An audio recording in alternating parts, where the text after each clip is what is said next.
নমস্কার বন্ধুরা, আবার একটা নিরামিষ রান্না নিয়ে চলে এলাম। তা পেঁপে আলু দিয়ে নিরামিষ রান্নাটা বানাবো। তা অবশ্যই এরকম করে বানিয়ে দেখবেন, খেতে খুব ভালো লাগে। যারা পেঁপে খায় না তারাও খুব পছন্দ করবে। তা রেসিপিটা কিভাবে বানালাম আপনাদেরকে প্রথম থেকে শেষ পর্যন্ত ভিডিওটি দেখার জন্য অনুরোধ করছি। চলুন তাহলে শুরু করা যাক। এখানে আলু আর পেঁপে কেটে রেখেছি। আলুর পরিমাণটা বেশি নিয়েছি, পেঁপে পরিমাণটা কম আছে, কারণ অনেকে তো পেঁপে খেতে পছন্দ করে না। তা বন্ধুরা এইভাবে একবার রান্না করে দেখবেন, যারা পেঁপে খায় না তারাও পেঁপে খেয়ে নেবে। তা আমি একটু পরিমাণটা কম দিয়েছি, আপনারা বেশিও দিতে পারেন। তা প্রথমে আমি এখানে কড়াইতে জল দিয়ে দেবো।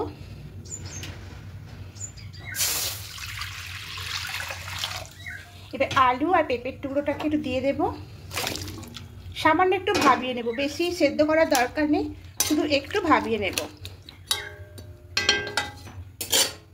এবার ঢাকা দিয়ে দেবো। ঢাকা দিয়ে এটা একটু 4 চামচ সাদা তিল আছে, আর এখানে আছে বাদাম, কিছুটা বাদাম আছে। তা প্রথমে আমি এই একটা ছোট কড়াইয়ের মধ্যে তিলটা নিয়ে নেব, আর এই বাদামটা নিয়ে নেব, নিয়ে হালকা খোলায় একটু ভেজে নেব, ঠিক এইভাবে হালকা ভেজে নিয়েছি। ফটফট করে আঁচ হচ্ছে, গ্যাসটা অফ করে দেবো। দেবে এটা অন্য একটা পাত্রের মধ্যে নামিয়ে একটু ঠান্ডা করে নেব। এবার গ্যাসটা অফ করে দেব। এর থেকে বেশি সেদ্ধ করার দরকার নেই। এবার এটা জল থেকে তুলে নেব।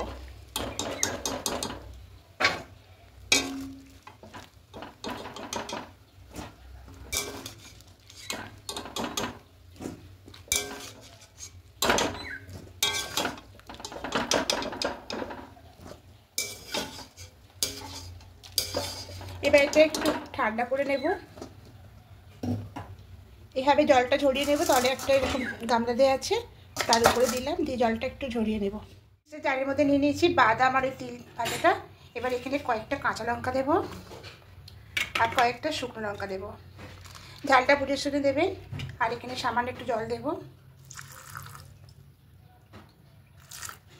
এবার একটা মিহি পেস্টটা করে নিয়েছি। ঠিক এরকম করে পেস্টটা করতে হয়েছে।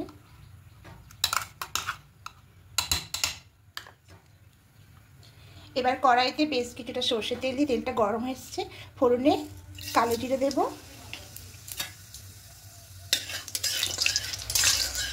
একটু নাড়াচাড়া করে নেব কালো জিরেটা ফুটে আসা পর্যন্ত।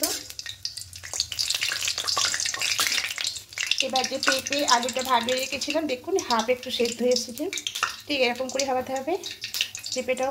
পেঁপে একটু শক্ত থাকে, তার একটু হয়ে এসছে, যে খুব গরম। তো এরকম করে হালকা ভাপিয়ে নিতে হবে। এবার এইখানে তেলের মধ্যে দিয়ে হালকা একটু ভেজে নিতে হবে। তা বন্ধুরা এইভাবে একবার রান্না করে দেখবেন, যারা পেঁপে খেতে চায় না তারা খুব পছন্দ করবে। একটু হালকা লাল করে ভেজে নেবে। পেঁপেটা আলুটা হালকা করে একটু ভেজে নিয়েছি। এবার এখানে দেব হলুদ গুঁড়ো,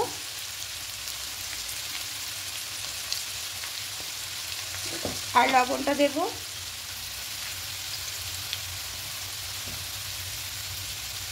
দিয়ে খুব ভালো করে মিশিয়ে নেব।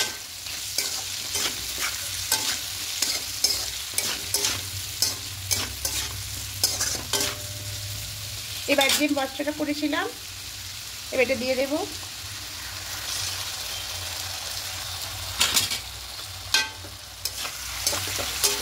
একটু ভালো করে কষিয়ে নেব।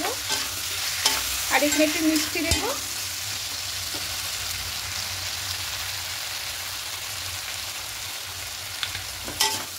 এবার খুব ভালো করে একটু মিশিয়ে নেব। একটু হালকা করে কষিয়ে নিয়েছি। এবার এখানে জলটা অ্যাড করব। প্রথমে মিক্সিতে জল দিয়ে জলটা দিয়ে দেব।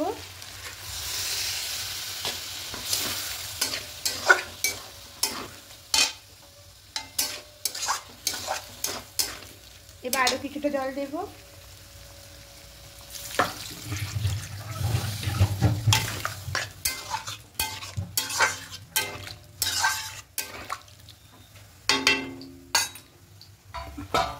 এবার ঢাকা দিয়ে কিছুক্ষণ হতে দেব।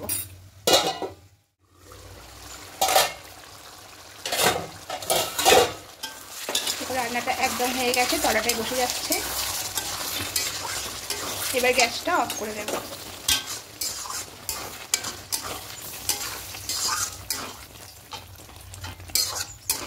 গ্যাসটা অফ করে এটা নেবেন। রান্নাটা হয়ে গেছে, নামিয়ে নেব। দেখুন পেঁপের তরকারিটা একদম রেডি হয়ে গেছে। তা বন্ধুরা এইভাবে একবার বানিয়ে দেখবেন, যারা পেঁপে খায় না তারাও খেতে খুব পছন্দ করবে।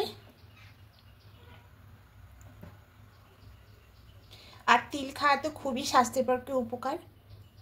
তা যদি বন্ধুরা আমার এই রেসিপিগুলো আপনাদের ভালো লেগে থাকে অবশ্যই কমেন্টে জানাবেন। আর যারা নতুন বন্ধুরা দেখছেন অনুরোধ রইল সাবস্ক্রাইব করে পাশে থাকার জন্য।